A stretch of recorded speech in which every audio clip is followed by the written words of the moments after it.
Well, hey neighbors, welcome to the Shed Shop and this edition of How To. This is going to be an instructional video on how to install your Meteor piston on your Stihl 028 Super. And if you're watching this video because you've either made a purchase of the Meteor 028 Super piston or are considering making a purchase from me of the Stihl 028 Super Meteor piston, thank you very much for your purchase or for considering us. My name is Matthew and I am also known as the Chainsaw Redeemer. And I am a self-taught mechanic. I am a former drug addict, 27 months sober, and essentially working on chainsaws and selling things online. Good products. I like to sell good products. Is my sobriety. It is essentially my dopamine hits. It is what keeps me sober, and so I don't see any fault in enjoying having a sale, even if I don't make a lot of money out of it. The high, so to speak, that it gives you is far better than what I was doing in the past. And so with that, this channel is to bring people education, a little bit of joy, and you might see some other things that are quite far from mechanical, about life, about the Bible, about Jesus. But essentially, neighbors, you can choose to watch what you want to watch and not watch what you don't want to watch on this channel. And I would ask that you don't judge me because you don't know me, and I won't judge you, okay? So essentially, because you will not understand some of my content if you do not know me. And you might think some negative things based on some of my content as I tell my former drug addiction stories and a little bit of my testimony. Some of that content is going to be a little bit harsh for some people. And so that's okay if you don't want to watch that. So with that being said, thanks so much for being here. And I'm going to turn you down to the bench and we're going to get to work on neighbor Eric's Stihl 028 wood boss that had a tree dropped on it 20 years ago and hadn't been started since until it came to the shed shop. And now we're completely rebuilding it for him, and we're actually converting it from an 028 wood boss AV to a super. So it's going to be more powerful and have a stronger top end. And so that being said, let's get to work, neighbors. Okay, in this video, you're going to see me use a specialty tool from Stihl to put in my clips. And you might not have one of those, and there are different methods to put those in. I'm going to show you with this tool, but I will also tell you the other methods, such as the needle nose, and explain that to you in case you need to do that. And eventually I hope to have videos, but for me, I have arthritis real bad, and that's why I purchased this expensive tool, is so that it can make my life better and easier. Okay, here's my crankcase. I've just put a new crankcase gasket in it, new crankcase seals. And the most important thing, neighbors, when you're working with stuff like this is that you have got to keep your work area very clean. You want to have your hands clean. I'm trimming down my base gasket here because we don't want that. Okay, and I do not want to forget, as I've already forgotten.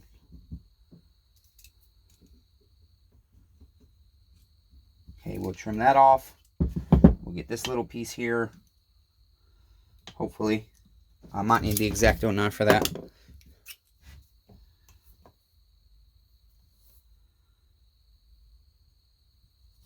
Okay, the little things, neighbors, that could seek, kill, and destroy your chainsaw by causing your two surfaces not to mate and seal properly. And you will have an air leak. And air leaks are not our friends. They are not good neighbors to our chainsaw. All right, moving on.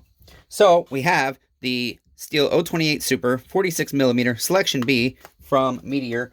I have built a couple of saws with this very specific piston already, and I say a couple of, but that's this time back around. I used to do this many years ago before I got run over. Okay, there's our clips in there. So this is what you'll find in your box, neighbor. When you open it up, is your pop-up piston. You're going to find two rings, okay? We have 46 by 1.5 by 1.9 millimeter. You'll have your clips, and you will have your wrist pin, okay? We want to go ahead and open our stuff, not losing it. So we'll open our wrist pin, set that up there. open our clips, set those up there, okay, and then open your rings. I just take and cut me my plastic just like so, okay, neighbors?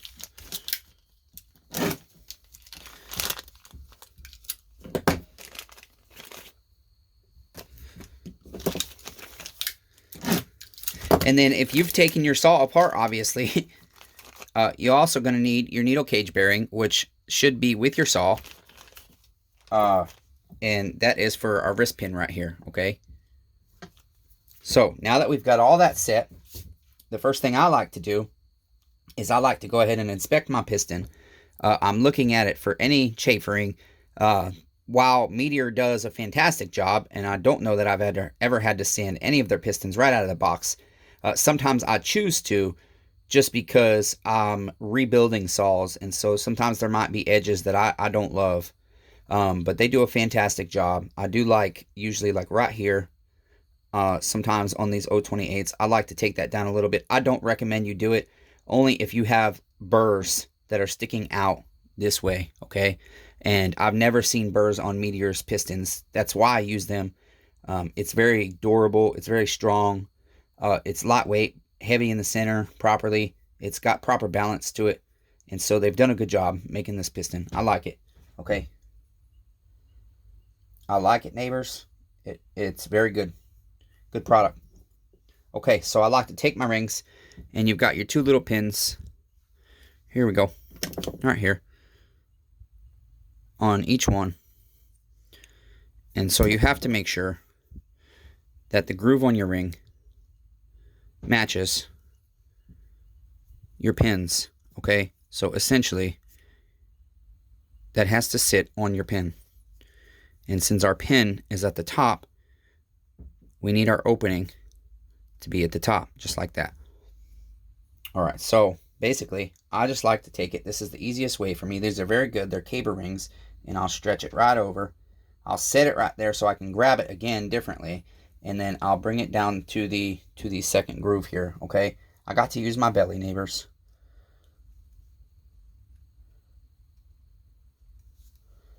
All right.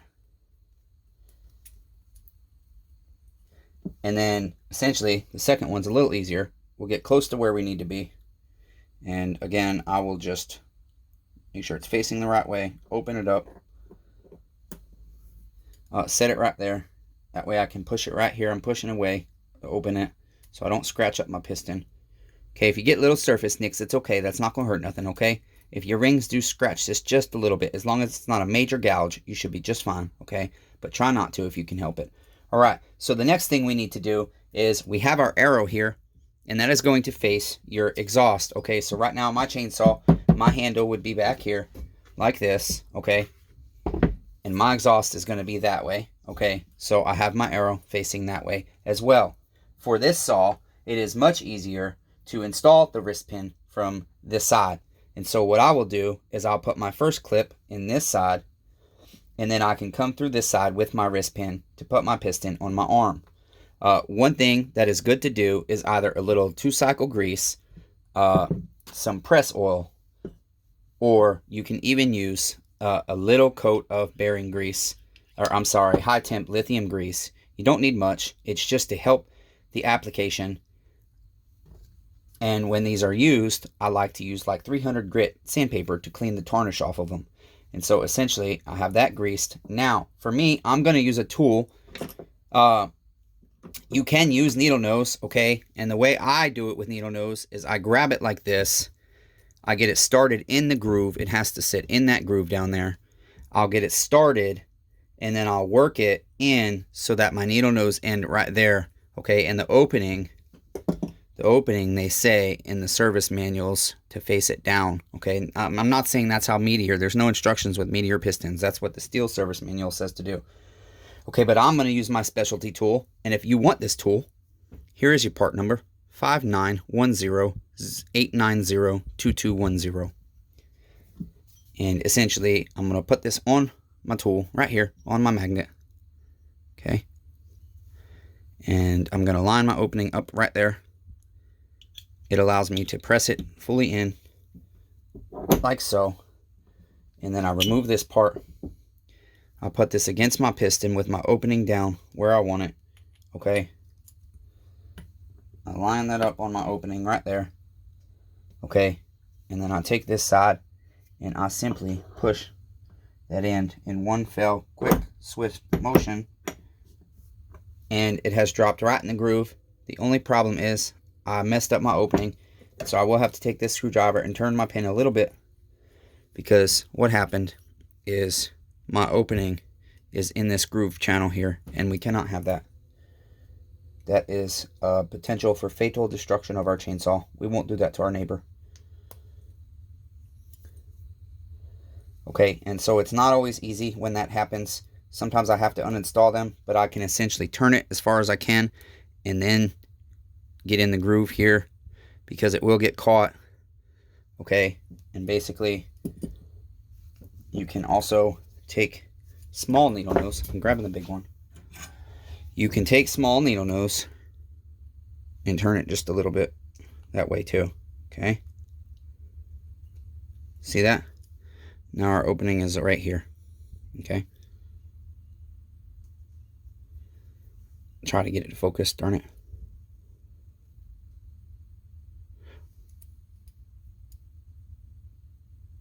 There you go. Okay. Now, next what I'm going to do is just a little bit of grease, okay, on the inside of your bearing. Just a little bit. Just a little bit on the inside of your arm. This is just to give it a good start, neighbors, okay? Okay, spread that around like so. This is not a lot of grease, just a little bit of high temp lithium grease. Okay, you can also use oil. I'll put my needle cage bearing in there. Actually, now that I'm feeling this, I'm just thinking maybe I have too much play. No, I don't. We're good. Okay. And then I'll get my wrist pin started into my piston, and sometimes it can be a little hard, you guys, on a brand new one. It doesn't matter. Meteor, Stihl, Husqvarna. I've seen every different brand. Sometimes this wrist pin, brand new, is really hard to get started. It does not feel like it's going to be on this one. No, it is not. Okay. I'll go just shy of flush. Remember, your arrow facing your exhaust. We will line that up, and we will look from this side to make sure it's lined up. And then we just take our thumb and push our wrist pin through. Okay. And then you can use any tool you have, a small socket, whatever, that will fit against that wrist pin, and just push it. Okay, press it against the other wrist pin we installed, and then you would install this one. Now, especially if you don't have the tool, I strongly recommend that if you're using needle nose, you do this one second, because as you can see, you have more space to work with your pliers to get your pin in, or to get your clip in there. Okay, just be careful. You know, take your time, because I know you've spent good money on this piston, and you don't want to ruin it. So you don't want to slip and gouge your piston out. So that being said, I'm going to do the same thing I did with the other one, and you guys will have to use whatever tools you have available.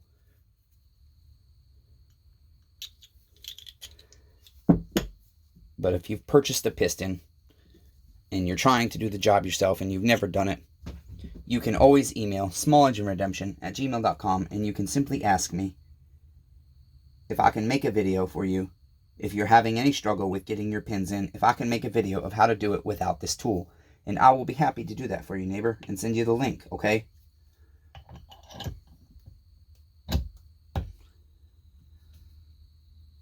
I feel like I didn't go in. I'm not all the way in. That does happen sometimes. This tool's been getting caught on me a little bit. Okay, I'm not all the way in.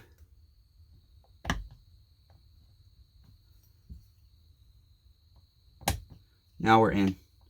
And again, we're making sure all the way around that this is set inside the groove of the piston.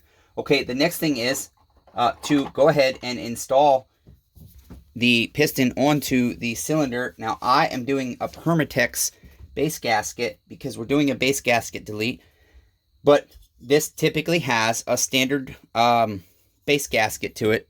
And so if you are doing this job, you can reuse your base gasket if it's in good condition, or you can do what I recommend, and that is go ahead and buy a new one if you can get it cheap enough, or make you one if you've got gasket paper, or you can use Permatex, okay? You can use gasket maker like High Temp RTV. I use the gray Moto Seal right now. I've used the red RTV mostly in the past. Now I have what's called a ring compressor as well, which makes it easier for me to install my piston into my cylinder. But if you do not have one, what a lot of guys do is they simply, on these bottom flat ones, either use a screwdriver, or you can cut you a nice long piece of soda can like this that can go all the way around, okay, and use you a zip tie. I'm so sorry, I thought I had a cable tie here. A cable tie, the ones that release, and you can use that to hold your rings in. So essentially, you're going to want to oil, a little bit of oil in your cylinder is what I recommend. Okay, now I'm not going to go all the way, neighbors. I'll just show you. I'm not going to bolt this down, but you'll have 4 bolts, and if you've removed this from your saw, you already know you have 4 bolts, and on the 028, they can either be hex heads or torque bits. Okay, and you need the thin reach. Alright, so I will compress my rings simply. You line up your piston rings with their grooves, and I will just compress them essentially. I don't know if I grabbed the right size here. I think I grabbed one size too small, but it would still work. It's the concept of sealing the rings to the piston here that we're thinking about. Okay, with this you want to go kind of flush to the top of the first ring, and that way you can start your cylinder on your piston itself. And I'm just seeing that I'm struggling a little bit, sorry neighbors. There we go. And then I would essentially just take this, slide it all the way down, okay, like so, and that would be it. Okay, for you neighbors, if you don't have one of these, what you can do is just very carefully, you get your cylinder started, okay, and you can very carefully, a little bit at a time, very carefully work that ring in with your screwdriver. You have to have a steady hand. It has to be lined up with your groove, okay, and you can very gently work your first ring in, and then do the same thing with your second ring, okay, keeping into consideration where it opens, where it closes at. And so you have to kind of understand the concept of that as you go to work this in, okay? And so you would just work it all the way around. We're on our second ring now. And again, I say very carefully, I do not recommend this unless you have a steady hand and you have no other option. Essentially, that is what you would do, okay? And that's it. So you can do it either way. And I hope this video has helped you. And if it has, neighbors, please give it a thumbs up. If you're not already subscribed to my channel, I would appreciate if you would subscribe to the channel and hit the bell notification so when you know when I'm going to put out new videos for you. And also, thank you very much for all my current subscribers. Thank you very much for viewing the video. And thank you very much if you're considering or have made a purchase of a Meteor product from me. It is a good product. Please let me know if you need any other products. Till next time, neighbors, be kind to one another. Everyone's facing a battle.